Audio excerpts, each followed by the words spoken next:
Friends, कैसे हैं आप सब लोग। आज की वीडियो में करेंगे हाइट एंड डिस्टेंस के क्वेश्चन, ऊंचाई और दूरी के। तो पहला क्वेश्चन दे रखा है इन्होंने, समान ऊंचाई वाले दो स्तंभ ए और बी एक सड़क के दोनों ओर स्थित हैं। सड़क की चौड़ाई 40 मीटर है। सड़क के एक बिंदु से दोनों स्तंभों के उन्नयन कोण क्रमशः 40 डिग्री तथा 45 डिग्री है। तो स्तंभ ए के पाद से यानी उसके बेस से उस बिंदु की दूरी क्या होगी। देखो, जैसे जैसे बोला है वैसे वैसे अगर आपने फिगर बना लिया ना तो समझ लो आधा क्वेश्चन आपने कर लिया। तो दो स्तंभ में समान ऊंचाई वाले हैं ए और बी, और एक सड़क के दोनों ओर खड़े हैं। ये मान लो सड़क है आपकी, समान ऊंचाई के हैं, एक ये है और एक ये है। सही है, ऊंचाई इनकी क्या बराबर है। इसकी भी हाइट मान लो एच है, इसकी भी एच है। ये ए है आपका स्तंभ, ये आपका बी है। बात समझ में आ गई यहाँ तक। और सड़क की चौड़ाई क्या है, 40 मीटर। ये 40 मीटर है पूरी। तो इस पर कोई एक बिंदु लिया उन्होंने, माना बिंदु ये है हमारा P। सही है। तो कह रहे हैं इस बिंदु से स्तंभ A और स्तंभ B का उन्नयन कोण, यानी उन्नयन कोण पता है ना, नीचे से ऊपर की तरफ देखते हैं वही तो बनता है। ये एक तो कितने का है, 30 डिग्री का है, और एक है आपका 45 डिग्री का। तो ये कह रहे हैं कि स्तंभ A से यानी यहाँ से इस बिंदु की दूरी क्या होगी। देख रहे हो ना, ये वाली हमें निकालनी है। स्तंभ मेरा A है, यहाँ से ये बिंदु मैंने जो लिया है सड़क पे, इससे इसकी दूरी क्या है, इसे मैंने मान लिया x है। तो बच्चों ये बताओ, ये पूरी कितने की है, 40 की है, x ये हम निकाल दें तो ये कितनी बचेगी, 40 माइनस x। ठीक है ना। अब नाम दे दो इनको A B C, B तो है ये, यहाँ D दे दो। तो हमारा टारगेट क्या रहेगा, x की वैल्यू पता करना। ठीक है, तो हम पहले छोटे वाले इस वाले त्रिभुज में ले लेते हैं। तो आप लिखेंगे इन ट्राइंगल ADP में। तो देखो ये थीटा है आपका, एंगल है, ये क्या है आपका परपेंडिकुलर है यानी लंब है, तो ये क्या है आधार है। तो टेन का ही तो रिलेशन बनेगा, यानी टेन थीटा बराबर क्या होता है, लंब बटे आधार यानी परपेंडिकुलर अपॉन बेस। थीटा हमारा कितना है, 30 है। थीटा के पे 30 रख दो। परपेंडिकुलर आपका क्या है, h है। बेस क्या है आपका x है। बात समझ में आ गई। अब इसकी वैल्यू रख दो, टेन 30 की। टेन 30 की वैल्यू होती है 1/√3 h अपॉन x। यहाँ से हमने वैल्यू निकाली √3h is equal to x। तो h is equal to x upon √3। क्योंकि हमें क्या करना है, हमें x की वैल्यू निकालनी है, तो h की वैल्यू भी x की फॉर्म में ही लेंगे ना। ठीक, ये एक बात हो गई हमारी कंप्लीट। अब आओ इस वाले त्रिभुज में, इन ट्राइंगल BCP या PCB, यहाँ पे एंगल कितना है, tan 45। लंब आपका कितना है, h है, और आधार है आपका 40 माइनस एक्स। देखो है ना, यहाँ से यहाँ तक 40 माइनस एक्स है ना, 40 माइनस एक्स। इसकी वैल्यू 1 होती है, 1 h upon 40 minus x. Cross multiply करेंगे, ऐसे कर लेंगे इसको, h is equal to 40 minus x. ये बात समझ में आ गई। अब देखो हमें तो किसकी वैल्यू निकालनी है, x की। तो इस h की जगह पे मैं क्या लिख लूँगा, h को x की फॉर्म में लिख लूँगा। h इज इक्वल टू क्या है मेरा, x अपॉन √3 है। तो यहाँ पे आ जाएगा x अपॉन √3 और 40 माइनस एक्स। इस x को बदल लिया, प्लस का हो जाएगा, x अपॉन √3 और प्लस का x इज इक्वल टू 40। सही है ना। अब देखो इसके नीचे 1 ले लो, एलसीएम क्या आ जाएगा, √3। तो √3 से √3 एक बार गया डिवाइड, एक का मल्टीप्लाई x, इसका √3 से करेंगे तो √3x। Is equal to 40। Cross multiply कर दो। अब देखो यहाँ देख लो, क्रॉस मल्टीप्लाई करेंगे तो ये हो जाएगा आपका √3x + x। इसे तो मैंने ऐसे लिख लिया, ये इसके पास पहुँचेगा 40√3। इसमें से x कॉमन ले लो, x कॉमन ले लिया तो यहाँ रह जाएगा √3 और x बाहर आ गया तो यहाँ पे क्या बचेगा 1। कुछ नहीं बचता तो 1 लिखते हैं ना, 40√3। तो x की वैल्यू निकाल के क्या होगी, ये नीचे पहुँचेगा इसके डिवाइड में।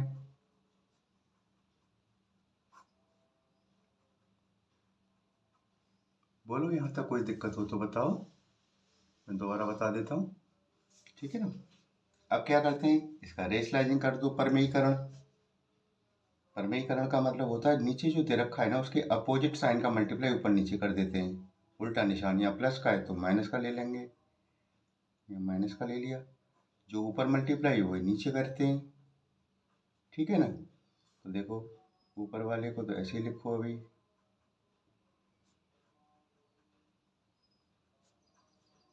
नीचे एक बार प्लस हो रहा है एक बार माइनस हो रहा है, यानी इसे लिखा जा सकता है √3 का स्क्वायर - 1 का स्क्वायर।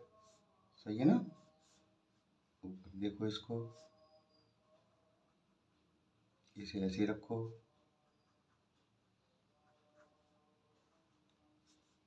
√3 का स्क्वायर क्या होगा, रूट हट जाएगा ना, केवल 3 आएगा।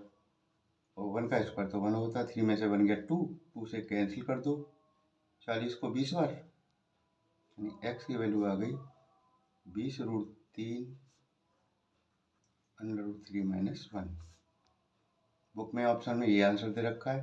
अगर आगे भी सॉल्व कर सकते हैं, क्यों, √3 की वैल्यू हम जानते हैं, ठीक है ना। आगे भी कर दो, लेकिन आपका ये दे रखा है। तो x मेरा क्या था, स्तंभ A से उस बिंदु की दूरी, तो ये मेरी दूरी आ गई। x की वैल्यू वही तो मानी थी मैंने, मीटर।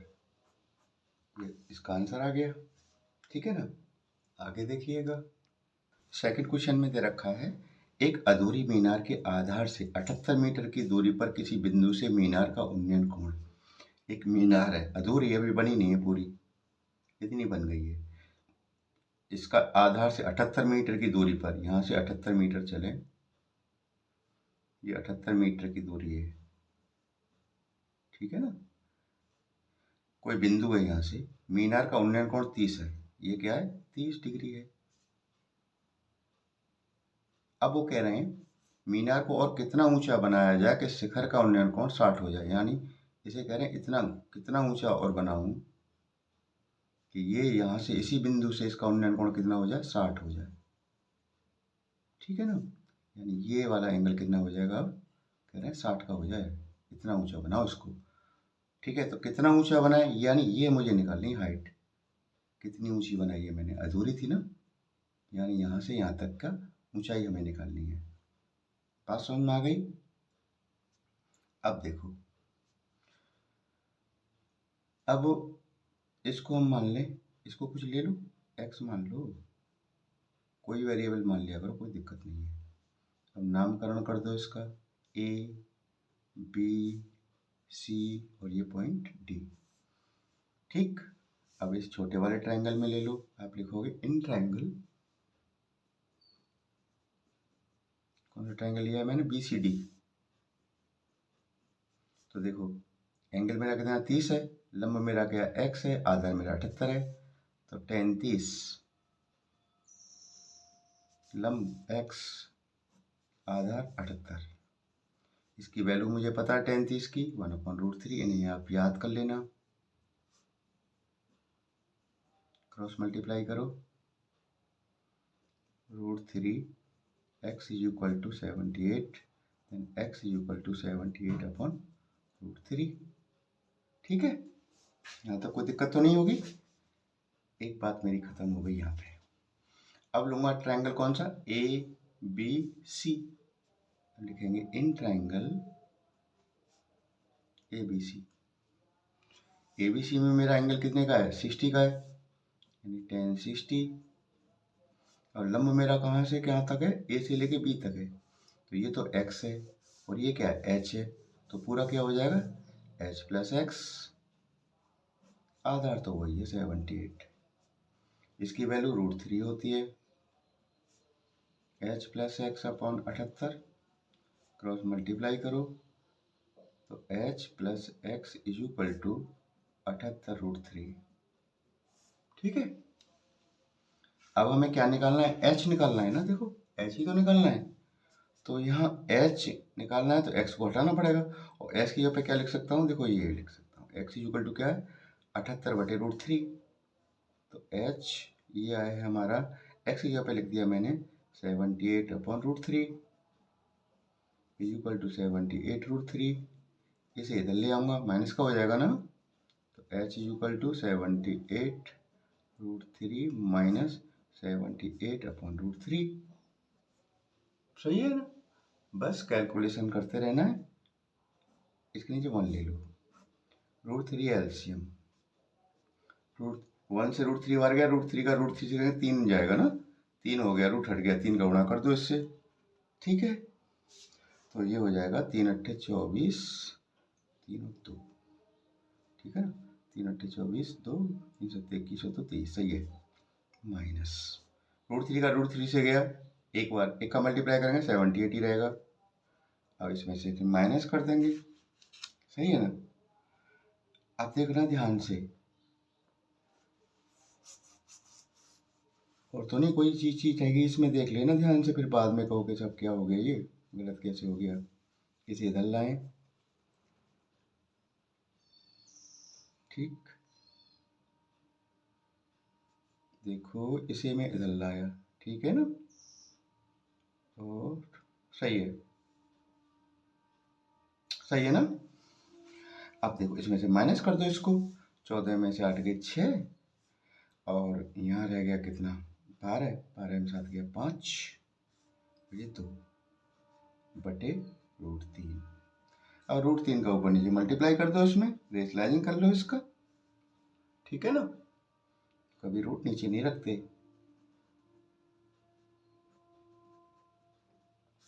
तो ऊपर हो जाएगा आपका 256√3 अपॉन रूट से रूट हट गया 3। अब 3 का भाग दे दो इसमें 256 में, यहाँ वैसे इतना ही दे रखा आपका आंसर, भाग दे दो इसके, और √3 की वैल्यू रख दो। अगर ये नहीं दे रखा ऑप्शन में, देखो कभी भी याद रखना, अगर आपने देखा अपने 4 ऑप्शन में ये आंसर है तो आगे करने की जरूरत नहीं है। अगर ये नहीं है तो इसका मतलब हमें आगे करना पड़ेगा वो, ठीक है, इस चीज़ का ध्यान रखना वहाँ एग्जाम में। तो अगर बाई दी आगे दे रखा है तो क्या करेंगे, देखो 3 का भाग दे दो 256 में, ठीक है ना, 3 अट्ठे 24 और 6 से 5 15, 1 0 3 3 9, 3 3 9 ऐसे जाएगा, यानी 85.33। ठीक है, डिवाइड हो गया इसका, और मल्टीप्लाई √3 की वैल्यू मुझे पता है 1.732, इसका मल्टीप्लाई कर दो, जो भी आएगा वो आपका आंसर हो जाएगा। या इसमें तो यही दे रखा है, तो मीनार को इतना ऊंचा और बनाया जाए तो एंगल आपका 60 डिग्री हो जाएगा। बात समझ गए ना। चलिए अगले क्वेश्चन की तरफ चलते हैं। देखो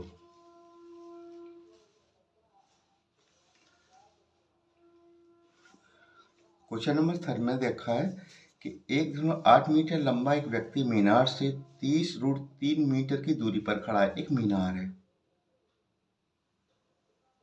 ठीक है, और इससे एक व्यक्ति है जो कितना दूर खड़ा है, मीनार से 30√3, एक व्यक्ति मीनार से, देखिएगा मीनार से नहीं है, ये मीनार की ऊंचाई है, देखते हैं, चलो बनाओ, पहले डायग्राम बना देखते हैं क्या होता है। तो मीनार से कितना दूर खड़ा है ये व्यक्ति, 30√3 मीटर, यहाँ व्यक्ति, और इसकी लंबाई कितनी है 1.8 मीटर लंबा है ये, यहाँ से यहाँ तक इसकी लंबाई, ऊंचाई है इसकी, ठीक है ना। तो वो कह रहे हैं यदि उसके नेत्र से मीनार के शिखर का उन्नयन कोण, मीनार का शिखर ये, इसके आंखें यही तो होंगी, इसके शिखर का उन्नयन कोण जो कितना बनना है 30 बनना है, तो उन्नयन कोण बनाएंगे तो आपको ऐसे दिखाना पड़ेगा ना, ये 30 डिग्री का बनना है। ठीक, तो वो कह रहे हैं कि मीनार की ऊंचाई बताओ। देखो एक बात बताओ, 1.8 ये है तो ये भी कितनी होगी, 1.8 ही तो होगी। सही बात है ना भाई। आमने सामने की साइड अगर हमारा आयत बन गया ना ये, तो ये इक्वल टू ये, और ये भुजा बराबर ये भुजा, ये 30√3 है तो ये भी 30√3 हो गई। हमें अगर ये मिल जाए ये वाला हिस्सा, उसमें 1.8 मीटर जोड़ दूंगा तो क्या हो जाएगी, मीनार की ऊंचाई आ जाएगी मेरी। ठीक है ना। तो देखो इसे मान लो h। अब मैं h निकाल दूंगा, 1.8 मीटर जोड़ दूंगा तो मेरी मीनार की ऊंचाई आ जाएगी। नाम दे दो इनको, A, B, C, D and E। ठीक है, आप ध्यान दीजिएगा अच्छे से। अब देखो हम इस ट्रायंगल में लें, इन ट्रायंगल ADE, तो tan 30, लंबा आपका क्या है h है, और आधार क्या है 30√3 है। सही है ना। इसकी वैल्यू 1/√3 h/30√3। ठीक, अब देखो √3 से √3 कट भी जाएगा, ये अच्छा हो तो ऐसे भी काट दिया करो, नीचे से इक्वल होते हैं, या वैसे कर लो जैसे चाहे इच्छा हो आपकी। देखो क्रॉस मल्टीप्लाई करें इसका तो √3h इक्वल टू 30√3। अब कटेगा, जब नहीं कटा तो ये कहाँ पहुंचेगा, इसके नीचे। h की वैल्यू कितनी आ गई, 30 मीटर, और मेरी मीनार कहाँ से, a से लेके b तक है। h तो यहाँ से a ये है, इसमें 1.8 और जोड़ देना, तो आप लिख देंगे मीनार की ऊंचाई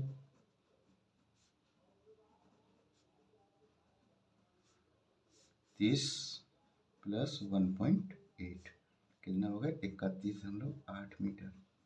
ये मीनार की ऊंचाई हो गई। समझ में आ गई बात। और करते हैं, देखिएगा अगला क्वेश्चन है आपका, पहले रीड करिए अच्छे से, इसका डायग्राम बनाएं, इसके बाद ही क्वेश्चन हो पाता है। देखिएगा 10√3 मीटर ऊंचे भवन से दो बिंदु P तथा Q के अवनमन कोण। देखिए एक ऊंचा भवन है, इसकी ऊंचाई दे रखी है 10√3। सही है ना। दो बिंदु हैं जमीन पर, एक तो P है और Q है। ये तो हो गया आपका मान लो P, और थोड़ा सा आगे कर दो इसे Q को, Q हो गया।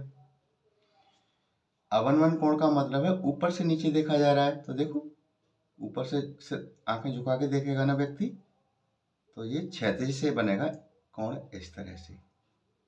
ये है हमारा अवनमन कोण। और अवनमन कोण और उन्नयन कोण कैसे होते हैं, बराबर होते हैं। ठीक है ना। और वो कैसे हैं, परस्पर पूरक हैं। एक यहाँ भी तो बनना है इसका, दूसरे वाले का, ये परस्पर पूरक हैं ये दोनों कोण। यानी ये दोनों कोण कैसे हैं, परस्पर पूरक हैं। पूरक का मतलब कोटि पूरक, कोटि पूरक का मतलब इन दोनों का टोटल कितना होगा, 90। ठीक है, एक को मैंने थीटा मान लिया, तो दूसरा क्या हो जाएगा, 90 - थीटा। ठीक है, तो वो कह रहे हैं P तथा Q की, यानी P और Q की भवन से दूरी क्या है, यानी यहाँ से इसे x मान लो, इसे यहाँ से यहाँ तक y मान लो। ठीक है, तो पहले तो मैं निकालूंगा x की वैल्यू, तो पहले वाले बिंदु की दूरी आ गई ना भवन से, फिर निकालूंगा मैं y, y यहाँ पे है तो यहाँ से कितना दूर हो जाएगा, x + y दोनों को जोड़ दूंगा तो बता दूंगा q इतना दूर है इससे। ठीक है, तो देखो P Q R और ये मान लो S। सही है, ले लो छोटे वाले में, आप लिखेंगे इन ट्रायंगल, कौन सा, PRS tan थीटा = 10√3/x। ये बात समझ में आ गई। एक बात, और थीटा तो कोई वैल्यू दे नहीं रखी, इसे वैल्यू रखूंगा थीटा रखना पड़ेगा ना। अब आओ इस वाले में, बड़े वाले में, क्यू आर एस में, in triangle Q R S में tan 90 minus theta is equal to 10√3 upon पूरा बेस हमारा x प्लस वाई करना पड़ेगा ना, यहाँ y है ये x है, दोनों को जोड़ेंगे x प्लस वाई। बात समझ में आ गई। और tan 90 माइनस थीटा क्या होता है मैंने बता रखा, चेंज हो जाएगा ना, cot थीटा हो जाएगा। cot theta is equal to 10√3 upon x plus y. ठीक है, इसे मैं ऐसे लिख दूँ 1 अपॉन cot थीटा, मैंने नीचे लिया है तो इसको भी पलट देना आप भाई, ये मैंने पलटा ही तो है, इसके नीचे 1 था तो 1 ऊपर ले लिया, इसे नीचे ले लिया, ऐसे इसे पलट देना आप लोग, x प्लस वाई अपॉन 10√3। ठीक है, और 1 अपॉन कॉट थीटा को मैं क्या ले सकता हूँ, टेन थीटा, एक दूसरे के उल्टे होते हैं ये टेन थीटा लिखा जा सकता है इसकी जगह पे, यानी टेन थीटा की वैल्यू आ गई x प्लस वाई अपॉन 10√3। बात समझ में आ गई। और देखो उन्होंने एक चीज दे रखी, हमने पढ़ी नहीं है, P तथा Q के बीच की दूरी 20 है। P और Q के बीच की भी दूरी क्या है, 20 है, यानी y की वैल्यू 20 है यहाँ पे, है ना। ये हमने आगे पढ़ा नहीं है, इसलिए कहता हूँ पूरा पढ़ा करो। P तथा Q के बीच की दूरी 20 मीटर है, यानी ये और ये क्या है 20 है, यानी y की वैल्यू क्या है 20 है। कोई नहीं, यहाँ डाल देंगे y की वैल्यू। अब ध्यान देना, अब देखो पहला इक्वेशन था टेन थीटा बराबर ये, और ये भी टेन थीटा के बराबर है, तो यानी आपस में भी कैसे होंगे, बराबर होंगे ये दोनों। भाई ये भी टेन के बराबर है, ये भी टेन के बराबर है, इसका मतलब ये दोनों भी आपस में बराबर होंगे, तो बराबर पे रख दो।